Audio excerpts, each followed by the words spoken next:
This is Akashvani. In the program Spotlight, now we bring a discussion on polling in Madhya Pradesh and Chattisgarh assembly elections. The participants are Vinay Kumar, political analyst, and Ashwini Srivastav, journalist.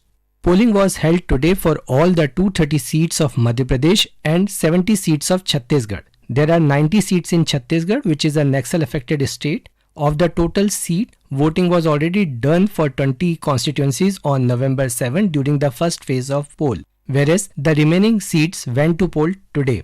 Let us first talk about the election in Chattisgarh, where ruling Congress, which was voted to office in 2018 after 15 years in opposition, is seeking to come back. Against it are Bharatiya Janata Party and Bahujan Samaj Party and other regional parties. Vinayji, how do you see the contest in Chattisgarh and what were the major poll issues?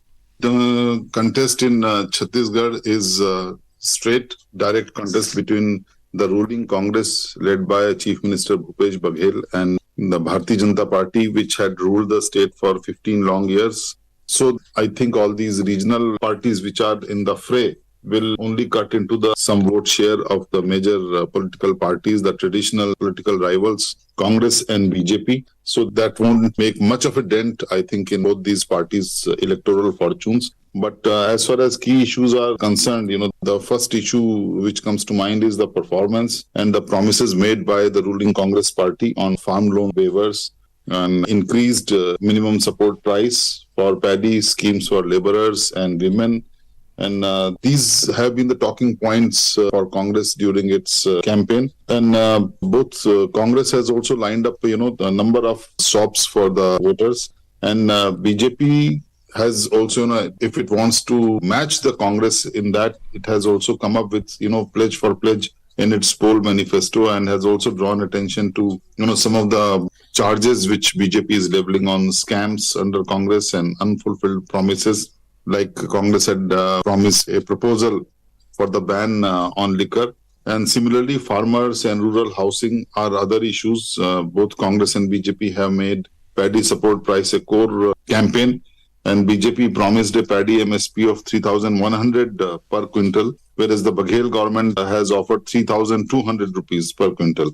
And Congress said that it will build 10 lakh houses for the poor, while BJP promised 18 lakh houses under PM Awas Yojana. And during the last phase of campaigning, this Mahadev app also came to the fore. This scam, which has been used by BJP to target Chief Minister Bhupesh Baghel and Prime Minister Narendra Modi, who has been, leading the charge of BJP from the front, has brought up this issue in his rallies in Chhattisgarh, and Congress has tried to counter it by saying that these allegations have been cooked up to corner the ruling Congress party. So all in all, apart from development and focus on some of the Naxal violence affected regions in Chhattisgarh, these issues in the run-up to the polling and in the campaign were seen, as being the more prominent ones.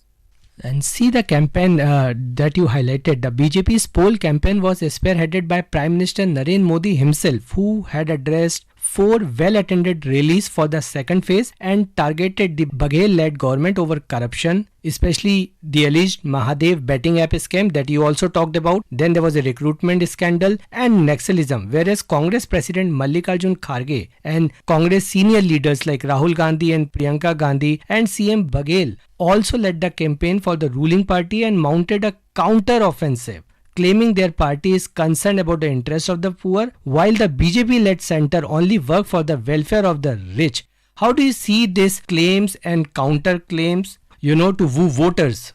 Ashwini, since our country is always, looking for resources financially, India development and financial scams, in a developing country like India makes ripples in the news circles. So any financial scam is bound to, attract attention of the voters. There is no doubt about it. So as far as this allegations of corruption on Mahadev app is concerned, BJP was very aggressive in that. And as you yourself pointed out, that Prime Minister Modi was spearheading the campaign and he brought up this issue repeatedly. So when there are scarcity of resources, so naturally, the focus comes on the alleged corruption and the misutilization of funds meant for development and welfare schemes of the poor.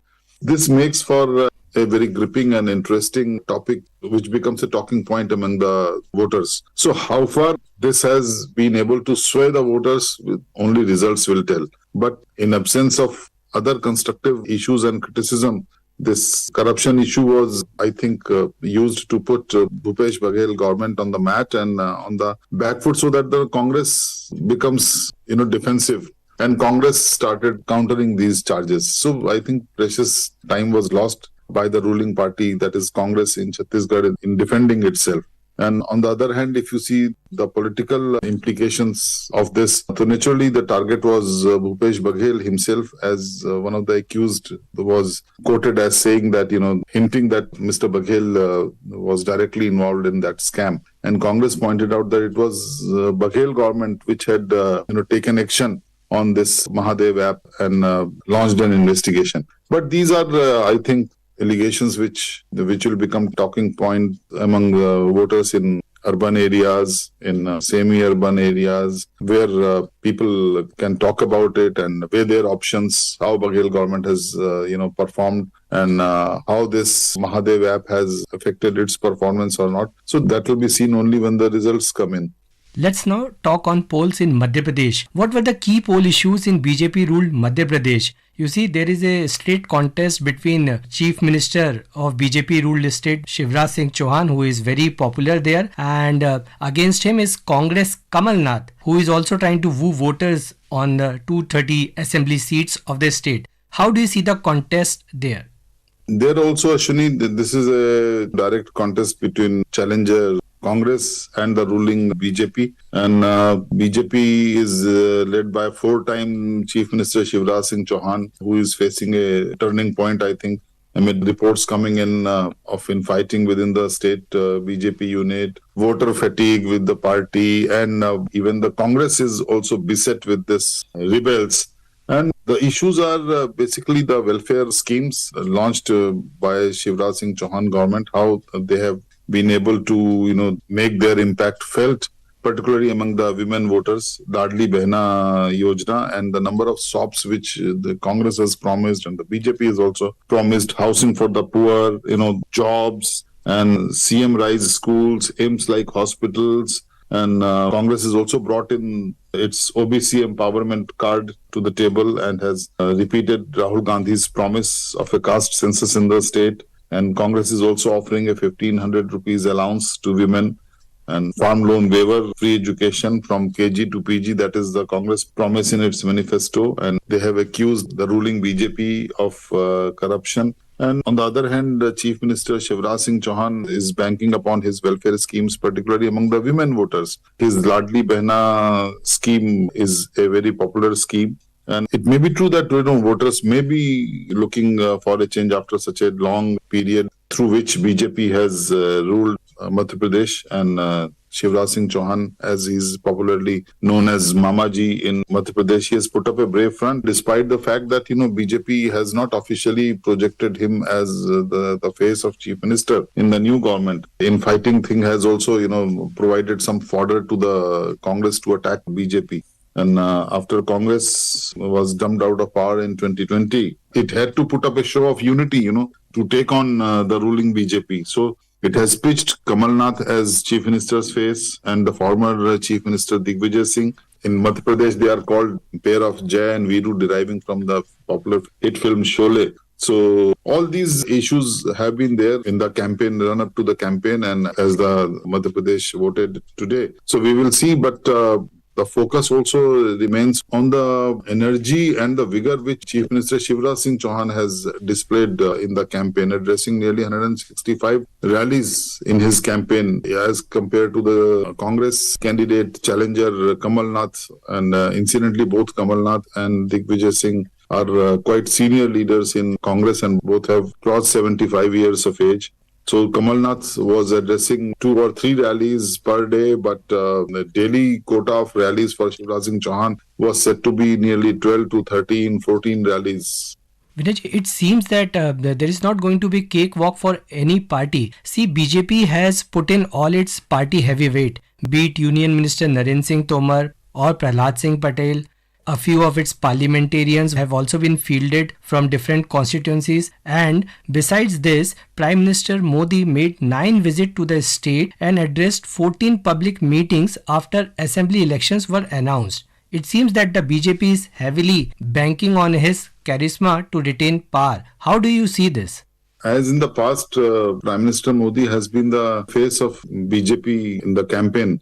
So over the past few elections, if you see in other states also, Prime Minister Modi, took it upon himself to use his charisma and his popularity to woo the voters. So it was true of Madhya Pradesh also. So, the BJP is banking on the collective leadership formula this time instead of, projecting anybody, as you said, so many heavyweights, central ministers, parliamentarians, they are also in the fray. I think that is a very surprising move by the BJP to send shockwaves in the rival political camp. So now this gamble, whether it pays up or not, it will be seen only after the results. But as far as Prime Minister Modi is concerned, there is no doubt that, he did his best to project BJP as a party, give a clean, corruption-free government in Madhya Pradesh, and continue with the good work and schemes which have been launched by the government of Shivraj Singh Chauhan. So there is also this tendency of BJP. If you see BJP's track record, Prime Minister Modi is very quick to, take remedial measures, corrective steps. If the party is seen faltering in some way or the other, in some field or the other. So Prime Minister repeatedly in his rallies has said that this is Prime Minister Modi's guarantee. So he has led the campaign from the front, no doubt about it. And how far this gels with the voters, because as you said, this is not going to be a cakewalk for the Congress as is projected. But yes, both the parties are beset with so many aspirants who have not got nominations or tickets from either BJP or the Congress. So that is also a problem. And on the other hand, if you see Congress, who is leading INDIA, India Alliance, there are cracks in India Alliance because the constituent parties have also put up candidates in many places. This will only result in, eating into the vote share of the Congress. Right. So overall, if you see this campaign, it has gone that way. Prime Minister Modi on one hand and Kamal Nath and Digvijay Singh on the other. And Union Minister Jyotiraditya Scindia has also, made so many visits to his Gwalior area, Gwalior and Chambal region where Scindia family has very strong roots. And he has also, used his oratorial skills to counter the Congress campaign, particularly against himself after he joined the BJP and became a union minister at the center. So the fate of candidates in these two states where the contest was keenly observed has been sealed in the ballot boxes. All eyes are now on the result, which will be declared on December 3. Vinayji, you spoke in detail about the contest in Madhya Pradesh and Chattisgarh. Thank you so much for talking to us. Thank you. You were listening to a discussion on polling in Madhya Pradesh and Chattisgarh Assembly election. The participants were Vinay Kumar, political analyst, and Ashwini Srivastav, journalist. This program was produced and presented by the News Services Division of Akashvani. You can listen to it on a mobile app, News on AIR. This program is also available on a YouTube channel, News on AIR Official. You may share your feedback about this program through email at airnsdtalks@gmail.com or WhatsApp on 9289094044.